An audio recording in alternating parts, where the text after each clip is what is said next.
को दिया है और उनकी संख्या बढ़ती ही जा रही है। मतलब तुम्हारी पॉलिसीज इतनी 2 कौड़ी की टट्टी पॉलिसीज हैं और तुम स्वप्न दिखा रहे हो 2047 के। एक और नया दिन, एक और नया प्रोटेस्ट, और अब प्रोटेस्ट हो रहा है रिजर्वेशन हटाओ आंदोलन का। रिजर्वेशन हटाओ आंदोलन पहुंच चुका है जंतर मंतर पर, और जंतर मंतर पर पुलिस के फोर्स को देख करके ऐसा लग रहा है कि हम लोग जंतर मंतर पे नहीं बल्कि हम लोग इंटरनेशनल बॉर्डर पर खड़े हैं, क्योंकि इतनी भारी मात्रा में पुलिस की तैनाती। क्या ही कहने हैं अब इसके। अब सवाल यह है कि इतनी सिक्योरिटी किस लिए, और सरकार इस प्रोटेस्ट से इतना डर क्यों रही है। और इस प्रोटेस्ट को अगर परमिशन चाहिए करवाने के लिए, तो परमिशन का क्राइटेरिया क्या है, किस हिसाब से सरकार परमिशन देती है इन प्रोटेस्ट को करवाने के लिए। इन प्रोटेस्ट को करवाने के लिए कोई रूल्स है, कोई सिक्योरिटी कंसर्न है, कोई विशेष तरीके का प्रोटोकॉल फॉलो करना पड़ता है क्या परमिशन लेने के लिए। अगला सवाल ये है कि क्या अगर प्रोटोकॉल फॉलो करना पड़ता है तो क्या अलग अलग प्रोटेस्ट के लिए अलग अलग टाइप के प्रोटोकॉल है, या सभी के प्रोटेस्टर्स के लिए एक ही टाइप का प्रोटोकॉल है। क्या उनके प्रोटोकॉल किसी विशेष कंडीशन में तोड़े भी जा सकते हैं, क्योंकि हमने देखा सीजेपी को प्लेन से उतरने के बाद ही जो है प्रोटेस्ट के लिए परमिशन दे दिया गया सारे प्रोटोकॉल्स को तोड़ करके। वहीं अगर आरएचए के आंदोलन की बात करें तो इन्हें परमिशन ही नहीं दी गई जंतर मंतर पहुंचने के लिए, लेकिन फिर भी लोग तो पहुंच ही जाते हैं। आरएचए की प्रोटेस्ट की बात करें तो लिखित रूप से परमिशन मांगने के बाद भी दिल्ली पुलिस से इनको परमिशन नहीं दी गई जंतर मंतर पर प्रोटेस्ट करने की, जब पिछले वालों को तो दे दी गई थी। यूजीसी की बकलोली के बाद सरकार तो ऐसे भी डर रही है, लेकिन उसके बाद आरएचए के प्रोटेस्ट को इस तरीके से दबाने के लिए इतनी भारी मात्रा में तैनाती कर दी गई है। सवाल उठना जायज है कि क्या सरकार इस आंदोलन से डर रही है। अब एक डेमोक्रेटिक कंट्री में रहने के लिए, एक डेमोक्रेसी में रहने के लिए कुछ चीजें आवश्यक होती है, जैसे कि आप सरकार से सवाल पूछ सकते हैं, सरकार आपके लिए जवाबदेह होगी। जनता कभी भी किसी भी मुद्दे पर अपने विचार सरकार के सामने रख सकती है, प्रोटेस्ट के तौर पर, आंदोलन करके, स्ट्राइक करके, या फिर एक क्राउड के रूप में एक साइन डॉक्यूमेंट के माध्यम से अपनी बातें सरकार तक पहुंचा सकती है। और सरकार को भी, एक डेमोक्रेटिक सरकार को ये होना चाहिए कि वो इन सवालों का जवाब दे। रिजर्वेशन के करंट मुद्दे को लेकर के कई लोगों के अलग अलग कई तरह के कंसर्न सामने आते हैं। जैसे कि अभी कई लोगों का यह मानना है कि करंट में जो रिजर्वेशन की पूरी प्रोसेस है, प्रक्रिया चल रही है, वह उसको रिव्यू करने की जरूरत है, उसको एक बार फिर से देखने की जरूरत है, क्योंकि इसमें कई सारी खामियां हैं। कुछ लोगों का ये सवाल है कि कॉम्पिटिटिव एग्जाम में उनके साथ अनफेयर ट्रीटमेंट हो रहा है। एक डिजर्विंग स्टूडेंट होने के बावजूद, एक रिजर्व कैटेगरी के स्टूडेंट से कई गुना नंबर ज्यादा लाने के बावजूद उनका सिलेक्शन एग्जाम्स में नहीं हो पाता है, उनको वो सीटें नहीं दी जाती है। अनडिजर्विंग स्टूडेंट या यूं कह लीजिए जिनके बहुत ही कम मार्क्स आए हैं, इवन इतने कम कि वो पास मार्क्स से भी कम होते हैं, उनको सीटें दे दी जाती है क्योंकि वो रिजर्व कैटेगरी से आते हैं। तो क्या ये अनफेयर ट्रीटमेंट जो डिजर्विंग स्टूडेंट्स हैं उनके साथ जो हो रहा है, उनको जो नौकरियां मिलनी चाहिए, जो सीट्स पढ़ाई के लिए मिलने चाहिए, वो नहीं मिल पाए। तो जो ये अनफेयर ट्रीटमेंट अनरिजर्व कैटेगरी के स्टूडेंट लोग के साथ हो रहा है, उनको जो नौकरियां मिलनी चाहिए, जो पढ़ाई के लिए सीटें मिलनी चाहिए, वो सीटें, वो चीजें उनको नहीं मिल रही है। वहीं ऐसे लोग जो रिजर्वेशन के समर्थन में है, उनका कहना है कि उनका पिछले कई सालों से अपर कास्ट, अपर कैटेगरी के लोगों के द्वारा शोषण किया जा रहा है। हाथ जोड़ के समाज के बीच में खड़े हैं। आप बताइए मेरे पूर्वज का नाम क्या था जो शोषण कर रहे थे, हम माफी मांगेंगे आपके सामने। उनको वो सारी चीजें, वो बेसिक सुविधाएं तक नहीं दी जाती है, तो फिर रिजर्वेशन की जरूरत यहाँ पर है, बिल्कुल है। और हमारे सोसाइटी में कम से कम अभी ऐसे लोगों को ऊपर उठाने के लिए, जिनके साथ गलत हुआ है, जिनके साथ इर्रेगुलरिटीज हुई हैं, जिनके साथ अनफेयर ट्रीटमेंट सालों से चलता आ रहा है सिर्फ उनके कास्ट के कारण, तो ऐसे लोगों को रिजर्वेशन देने की जरूरत है।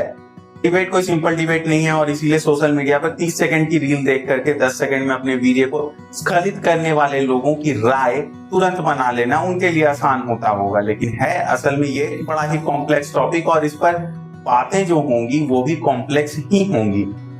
जनरल कैटेगरी वालों का सवाल ये है, जो वो हर बार पूछते रहते हैं, मेरे साथ इतना अनफेयर ट्रीटमेंट क्यों किया जा रहा है? क्योंकि टैक्स तो हम भी दे रहे हैं, और टैक्स हम ही सबसे ज्यादा दे रहे हैं। हम भी कॉम्पिटिटिव एग्जाम्स की तैयारियां उतनी ही मेहनत से करते हैं जितने बाकी लोग करते हैं। हर को इन चीजों का जवाब देना चाहिए अपने डेटा से, अपने पॉलिसीज से, अपने क्लियर परसेप्शन से कि आप लोगों के साथ कैसा व्यवहार कर रहे हैं। नहीं कह रहे हैं कि रिजर्वेशन देना गलत है या हम रिजर्वेशन के विरोध में है, बल्कि हम सिर्फ इतना कह रहे हैं कि आप रिजर्वेशन भले दीजिए लेकिन हमारी बातों को, हमारे परसेप्शन को भी सुनिए। आप किस तरह के इंजीनियर्स या डॉक्टर अपने समाज में बनाना चाहते हैं? एक ऐसा जो अनडिजर्विंग था, ऐसा जो 360 में से या 720 नंबर में से महज 100 या 120 नंबर ला करके डॉक्टर इंजीनियर बन रहा है, या फिर ऐसा जो 360 में से कम 50% या 60% नंबर लाया और फिर भी उसका सिलेक्शन आपने नहीं किया क्योंकि रिजर्व्ड कैटेगरी के लिए सीटें आरक्षित थी और रिजर्व कैटेगरी के लिए जो कट ऑफ था वो सीटें भर जाने के बाद ही जो बचा कुचा होगा वो उन डिजर्विंग स्टूडेंट्स को मिलेगा। लेकिन सबसे बड़ा ये सवाल है कि रिजर्वेशन जो दिया जा रहा है उसका चुनाव कैसे हो रहा है। ऐसे लोग भी हैं जो SC ST में हैं लेकिन आर्थिक रूप से बहुत मजबूत हैं। ऐसे लोग हैं जो जनरल कास्ट से बिलोंग करते हैं लेकिन उनकी आर्थिक स्थिति बहुत ही दयनीय है, उनके लिए 2 जून की रोटी भी महंगी पड़ती है, वो लोग अपना सही से गुजारा तक नहीं चला पाते हैं। तो रिजर्वेशन किस बेसिस पर देना जरूरी है? कास्ट के आधार पर, भाषाओं के आधार पर, बोलीचाली के आधार पर, पॉपुलेशन के आधार पर, या फिर आपकी आर्थिक स्थिति के आधार पर? असल में इस पूरे सिस्टम को जो अभी तक चल रहा है, सिर्फ ये कह देना कि हाँ उनका पास्ट में जो है गलत हुआ था इसीलिए उनको रिजर्वेशन देते रहना कितना न्यायपूर्ण हो सकता है? आपकी आर्थिक स्थिति बढ़िया है तो क्या आप अपना रिजर्वेशन खुद से ही छोड़ सकते हैं?